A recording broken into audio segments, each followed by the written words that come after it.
Hi, I'm Heather Westwell. And I'm Fergus Woods Dunlop. Together we are New Old Friends Theatre Company. This is Chapter 2 of Crimes Against Christmas. That was a bit much. I thought it was a bit much.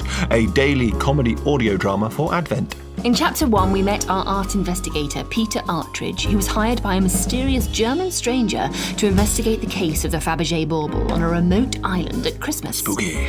So, let's carry on with the story. On with the story.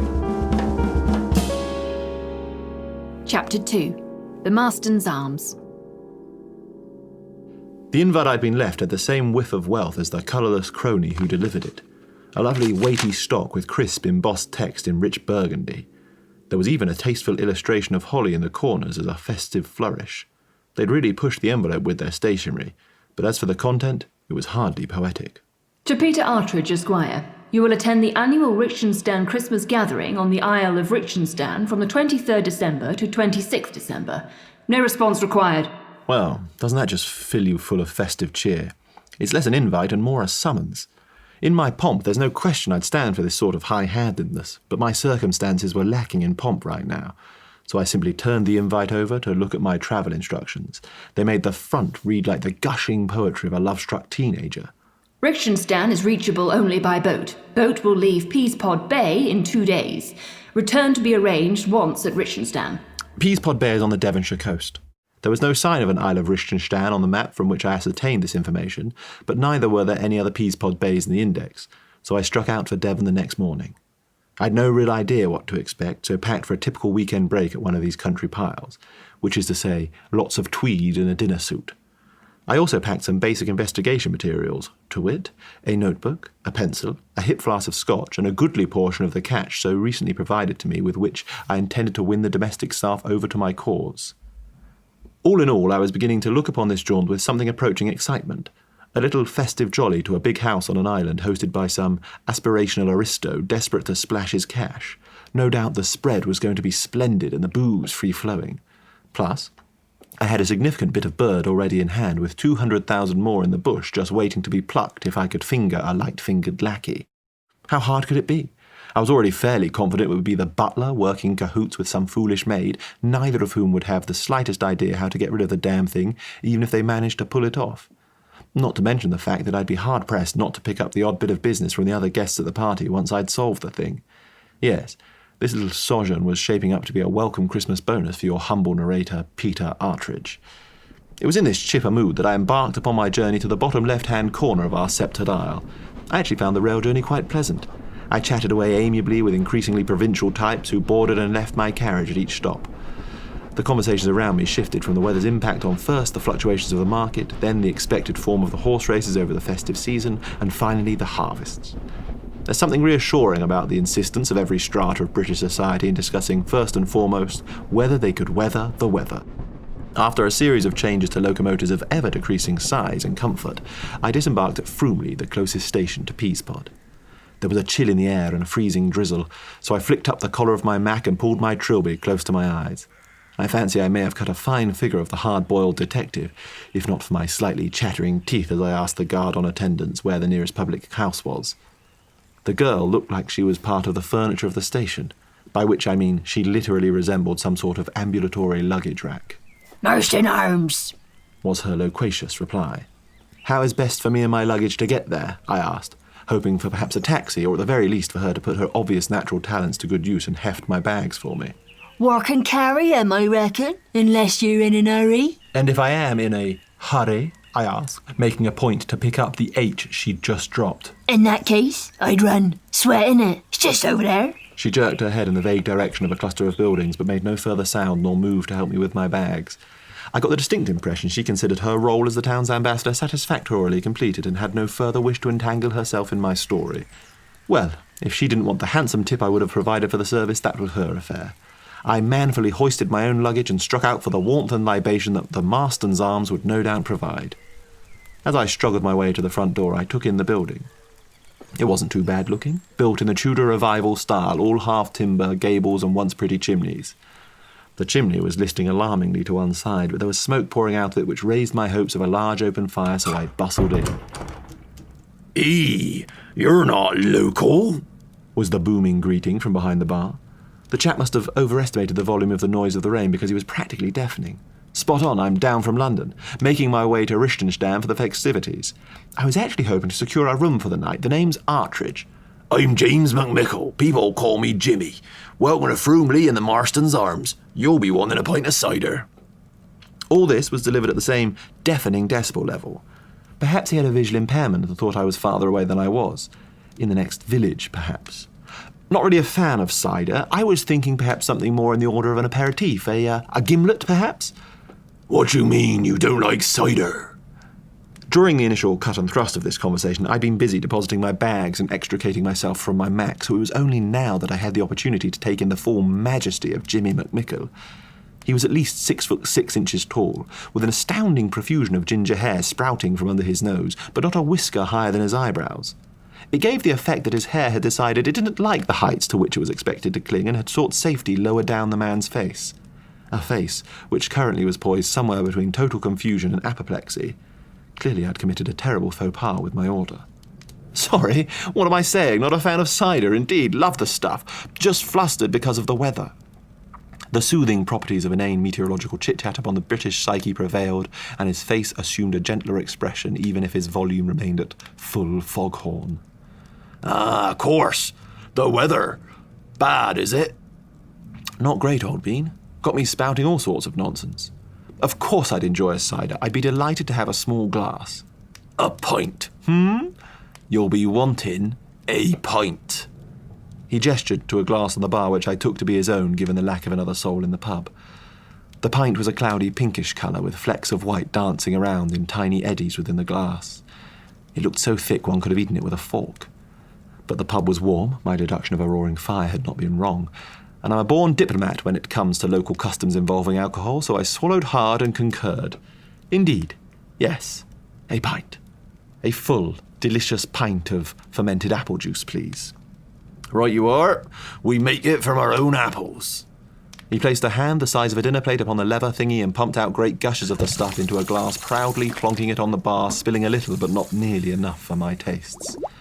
Oh, that's awfully cloudy, isn't it? Good, thank you. Now, what about this room, then? I can put you up in the back room through there. He gestured to a door in the corner of the room. You'll be needing a good night's sleep if you're off to Richshtenshan. Got a reputation for getting a bit wild, has it? Feasting and dancing to all hours? Dunno about the feasting and dancing, but Lady de Planner certainly gets a bit wild, let me tell you. How so? He ran his humongous hand through his thick facial thatch and gave a conspiratorial smile. Well, this one time, see, the lady put in an order for a barrel of our cider and specified I was to deliver it personal-like. Now, as far as I know, she ain't never drunk nothing but that bubbly wine muck her whole life, but here she is specifically asking for my special cider so long as I take it to her personal-like. Well, when I got to the island...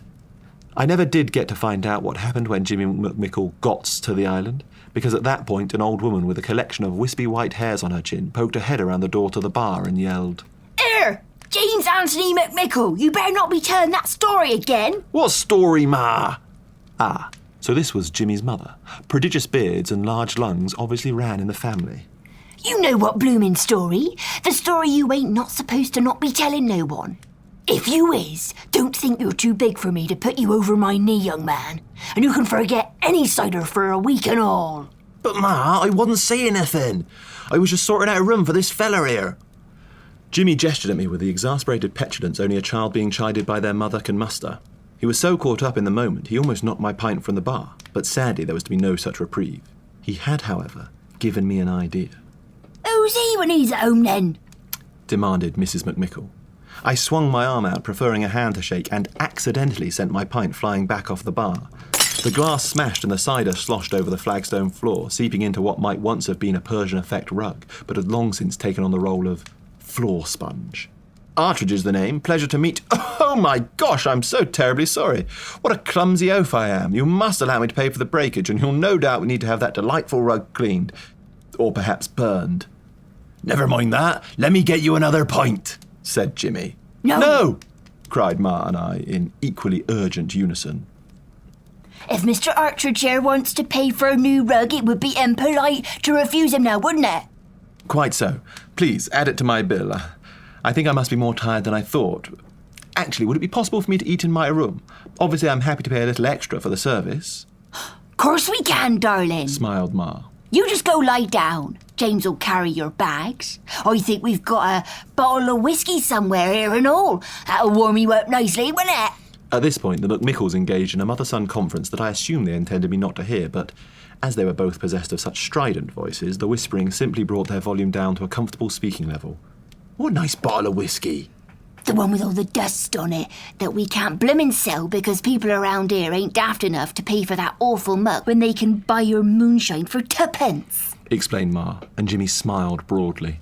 They'd reached a concord to try and fleece the Londoner for all they could get, and I was perfectly happy with the arrangement. I got to relax in my room with its crocheted bedspread, lace curtains and tea-speckled doilies on every possible service, and Ma brought me in a hearty meal of steak pie with mash and fancy vegetables. Fancy apparently meaning both washed and peeled. And also I avoided having to drink any of Jimmy's pig swill. Of course, Ma charged me what she no doubt thought to be a ridiculous price for the luxury, but living in London, the McMickles' hospitality actually represented good value when judged against prices in the capital. So it was with a sense of satisfaction that I laid my head back on my pillow, wallet lightened but stomach sated, to sleep. I awoke to the sound of a cock crowing, the chiming of village church bells, and winter sunlight unsullied by city smoke streaming in my window. My bucolic alarm clock was aided in its efforts by Jimmy knocking on my door and announcing in his best early morning roar that he had made me a complimentary breakfast. Ma McMickle's voice effortlessly penetrated the walls to correct Jimmy's mistake. It's with compliments, not complimentary. We'll be sticking it on your bill, of course. I broke my fast with gusto, bade the McMickles farewell, and wade my way to the tiny hamlet of Peaspod. The walk took most of the day, including a lunch stop where I ate the picnic Ma had made and poured away the bottle of cider Jimmy had surreptitiously handed me. I had thought the area around Froomley was picturesque, but it was a dystopian urban nightmare compared to the coastal splendour of Peaspod when it hove into view with the sun descending toward the horizon. The gentle rolling hills gave way to dramatic cliffs, framing a scattering of small cottages built of stone hewn directly from the landscape surrounding them, all huddled around the small shingle beach of the bay. Jutting out was a small jetty, with a man stood erect at the farmost end staring straight out to the ocean. I put down my burdensome bags and sat down. Taking in this upright fellow stood like a lighthouse gazing out to sea. He was slightly taller than my 6 feet, slender and dressed in muted charcoal tones. From what I could see of his face in profile, it was a rather bland affair, a pair of circular spectacles perched on an apologetic nose barely rising from the flat expanse of cheeks pinched red by the coastal breeze. I'd put him somewhere in his late 50s, certainly at least 2 decades older than me. On his head was a large brimmed black hat, which had me convinced he was a clergyman. I was about to go and test my hypothesis by introducing myself when a boat tugged into view. It was a small vessel that must once have been brilliant white, but was now dappled with algal greens and every shade of rust from bright red to ominous black. I sprang up from my bench and ventured a tentative step onto the jetty, which lurched but held firm. Lord preserve me! Exclaimed the man, as the wood beneath his feet moved. Score another point for Artridge's investigative skills. He was most certainly a priest. There was a dog collar peeking out from his shirt. Sorry to shock you, Father, but are you en route to Richshtenshan? That I am. Are you? Indeed. The name's Artridge. I've been invited to the Christmas party. Ah, yes, I see. Quite. The party. Myself too, of course. A pleasure to meet you, Mr. Artridge. He was a jumpy old stick, this servant of God. But I fancy they often are. I suppose it must be somewhat unnerving to believe that the Almighty is watching your every moment, every minute of every single day. Without wishing to put too fine a point on it, there are times when a chap needs his privacy, doesn't he? Enough to set anyone on edge. Constant divine surveillance, I shouldn't wonder. Do you, think he's spotted us? The priest was referring to the chap steering the boat, which didn't appear to be slowing down at all, and its current angle wouldn't suggest an immediate coming together of boat and jetty. What ho! I yelled. Is that how one hails a boat? Well, they basically shout things like land ho, don't they? So ho seems to be the apposite exclamation. Therefore I had at it with much gusto and waving of arms. Ho! Ho, I say! Ho! I was beginning to fear I might be mistaken for an enthusiastic amateur Father Christmas impersonator when mercifully the boat shut off its engine and coasted towards us. Behind the wheel in the small cabin was a picture-perfect facsimile of a salty sea dog, an old weathered face with lines deeper than the Mariana Trench, a jutting jaw gripping a corncob pipe between its gums, and nary a tooth in sight. The only surprise was that the chap turned out not to be a chap at all, but a chapess, so not a sea dog, but a sea... well, perhaps not. "Hello there," I said. still waving. "Thank you for stopping. Myself and my companion here both have invites to Richshtenshan, which tells us to wait here for the boat. Is that you?"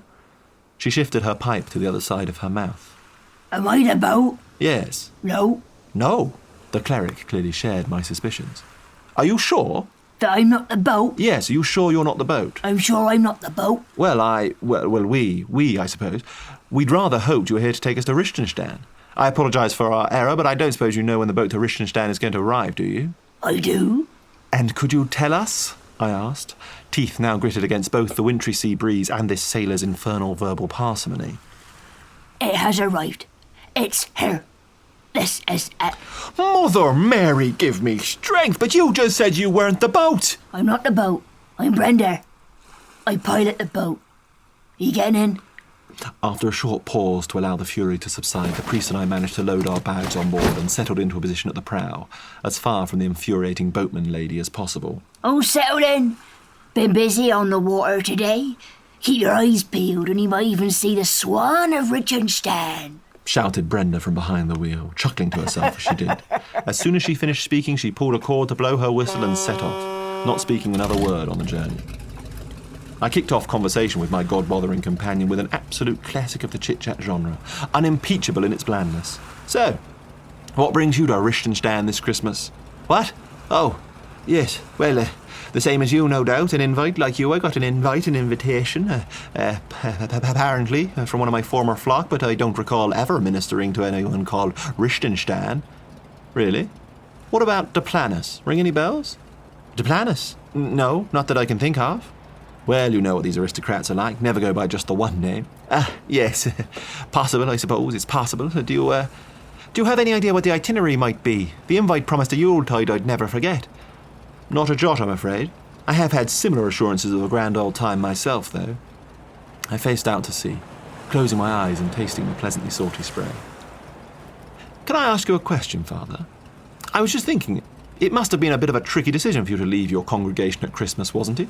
I might not be fully versed in the liturgical calendar, but this is one of the biggies, isn't it?" "Well, yes, I suppose it's a bit of a blow for the true believers, but..." "But what?" Well, it's a little bit, delicate. You can trust me, Father. To be perfectly honest, Christmas pisses me off. Every single year it's the same. They all of them, they just file in, filling up all the pews, staring up at me, hundreds of pairs of eyes suddenly alive with fervent belief in our Lord. They sing with such passion, with joy in their hearts and charity for their fellow man, but only in damn December. Where are they in autumn or the summer, huh?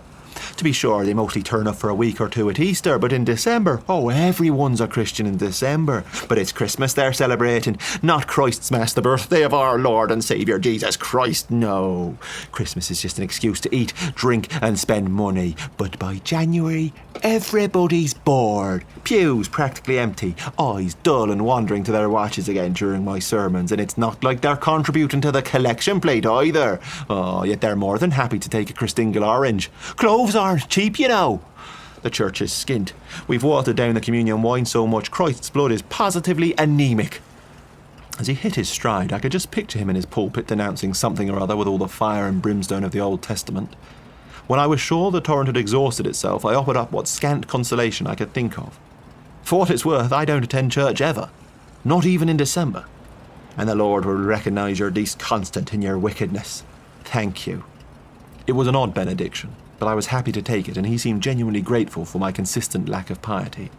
I was spared any awkward conversational segue by our pilot declaring, "Land ho!" confirmation my nautical terminology had been correct, and that we had arrived at Richshtenshan. Not that there was anything to see beyond the rocky outcrop with a floating pontoon onto which Brenda unceremoniously dumped our bags. I'd not particularly noticed it happen, but during the journey almost all the light had gone from the day, and now a thick fog had swept in around us, reducing visibility to a few metres.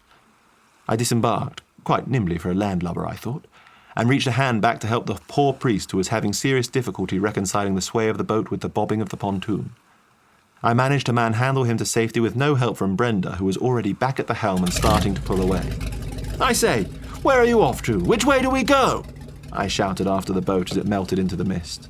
"I'd be delighted to walk you to the house," an unknown voice from the gloom announced, producing a shriek of shock from either myself, the man of God, or both.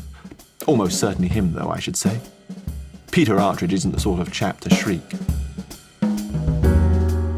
Well, that's chapter 2 over. Done. Make sure to subscribe or you can keep checking back. If you're enjoying it, please do spread the word. Tell your friends, share it on your social media channels. I'll get it out there. We'd really appreciate it.